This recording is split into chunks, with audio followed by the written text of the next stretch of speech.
ಪ್ರತಿಮೆ ಅನಾವರಣಕ್ಕೆ ಬಂದಿದ್ದ ಬಿಜೆಪಿ ಶಾಸಕರೊಬ್ಬರಿಗೆ ರೈತನೋರ್ವ ವೇದಿಕೆಗೆ ಬಂದು ಕಪಾಳ ಮೋಕ್ಷ ಮಾಡಿದ ವಿಡಿಯೋ ಒಂದು ಸಾಮಾಜಿಕ ಜಾಲತಾಣಗಳಲ್ಲಿ ವೈರಲ್ ಆಗಿದೆ.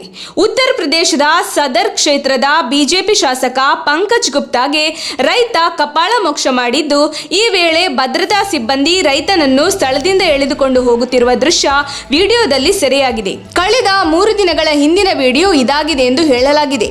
ಬಿಜೆಪಿ ಶಾಸಕ ಪಂಕಜ್ ಗುಪ್ತಾ ಪ್ರತಿಮೆ ಅನಾವರಣ ಕಾರ್ಯಕ್ರಮಕ್ಕೆ ಆಗಮಿಸಿ ವೇದಿಕೆಯಲ್ಲಿ ಕುಳಿತುಕೊಂಡಿದ್ದರು.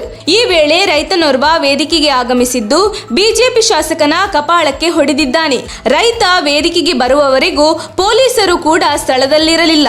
ಇದೊಂದು ಅನಿರೀಕ್ಷಿತ ಘಟನೆಯಾಗಿದ್ದರಿಂದ ರೈತ ವೇದಿಕೆಗೆ ಬಂದಿರುವುದನ್ನು ಯಾರು ಕೂಡ ಗಮನಿಸಿರಲಿಲ್ಲ. ಶಾಸಕನಿಗೆ ಕಪಾಳ ಮೋಕ್ಷ ಆಗುತ್ತಿದ್ದಂತೆಯೇ ಪೊಲೀಸರ ಗಮನಕ್ಕೆ ಈ ಘಟನೆ ಬಂದಿದ್ದು, ತಕ್ಷಣವೇ ವೃದ್ಧ ರೈತನನ್ನು ಸ್ಥಳದಿಂದ ಎಳೆದುಕೊಂಡು ಹೋಗಿದ್ದಾರೆ. ಇನ್ನು ಘಟನೆಗೆ ಸಂಬಂಧಿಸಿದಂತೆ ಮಾಧ್ಯಮಗಳ ಜೊತೆಗೆ ಪ್ರತಿಕ್ರಿಯಿಸಿರುವ ಬಿಜೆಪಿ ಶಾಸಕ ಪಂಕಜ್ ಗುಪ್ತಾ, ಆ ವ್ಯಕ್ತಿ ನನಗೆ ಹೊಡೆದಿಲ್ಲ, ಅವರು ಪ್ರೀತಿಯಿಂದ ನನ್ನ ಕೆನ್ನೆ ತಟ್ಟಿದ್ದಾರೆ ಎಂದು ಹೇಳಿದ್ದಾರೆ. ಆದರೆ ವಿಡಿಯೋದಲ್ಲಿ ಕೆನ್ನೆ ತಟ್ಟಿರುವಂತೆ ಕಂಡು ಬಂದಿಲ್ಲ.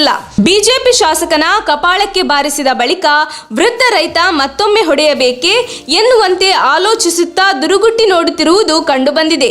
ಆದರೆ ಮುಜುಗರ ತಪ್ಪಿಸಿಕೊಳ್ಳುವ ಉದ್ದೇಶದಿಂದ ಬಿಜೆಪಿ ಶಾಸಕರು ಈ ಹೇಳಿಕೆ ನೀಡಿರುವುದಾಗಿ ಕಂಡುಬಂದಿದೆ.